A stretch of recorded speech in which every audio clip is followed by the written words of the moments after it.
mfite umukunzi utuye inyuma y'ibicu, uwo yarankunze abura uko mbivuga.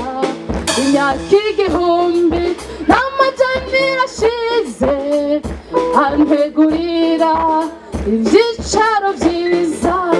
Uwo yarabyeyi indahiro yati sinzongera kunywa ku mbuto y'umuzabibu.